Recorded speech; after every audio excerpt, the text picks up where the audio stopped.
Magandang gabi mga kapuso. Ako po ang inyong Kuya Kim na magbibigay sa inyo ng trivia sa likod ng mga trending na balita. Nagkagulo ang mga residente ng isang barangay sa Marinduque nang kanilang makorner ang dambuhalang sawa. Nakakakain lang daw ng isang 25 kilong baboy. Ang mga residente ng Buena Vista, Marinduque, namomroblema. Nito mga nakaraang linggo kasi, nagkakawalaan ang kanilang mga alaga. Marami nang nawawalang baboy doon, kambing, iba pang mga hayop. Kaya nagduda sila na may nagnanakaw.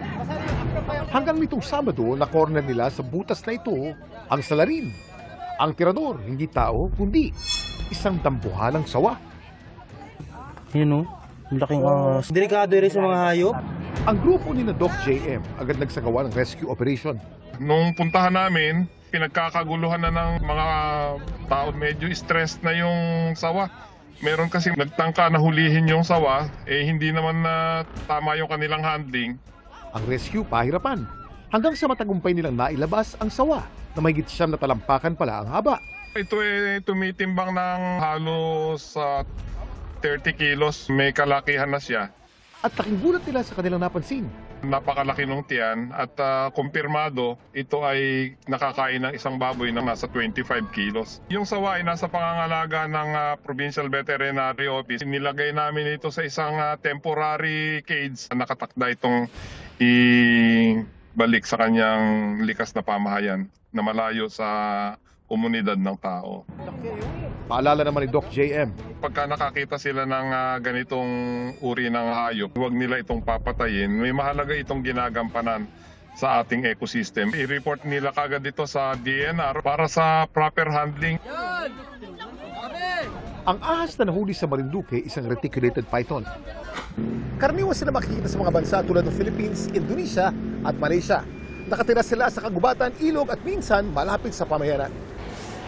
Hindi naman sila venomous, pinapatay at hinuhuli nila kanilang prey sa pamamagitan ng constriction o pinipigilan ang paghinga. Notorious din sila sa pagkain ng malalaking prey.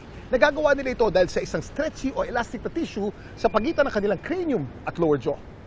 Pati yung panga nila sa ibaba, hindi sila connected. So kaya pa nilang buksan ng mas malawak ito. Nakatulong na rin yung kanilang elastic skin na kaya nilang mag-expand ng mas malaki pa sa katawan nila. Minsan, 5 times the size. At alam niyo ba ang mga reticulated python din ang pinakamahabang ahas sa buong mundo? Kuya Kim, ano na? Ang Guinness World Record para sa pinakamahabang wild snake sa buong mundo ay hawak ng isang female reticulated python na nadiskubre nito lang nakaraang taon sa Indonesia.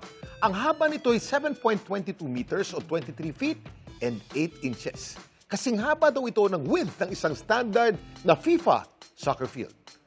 Samantala, para malaman ng trivia sa likod ng viral na balita, i-post o i-comment lang, #Kuya Kim, ano na. Laging tandaan, kimportante ang may alam. Ako po si Kuya Kim at sagot ko kayo, 24 oras.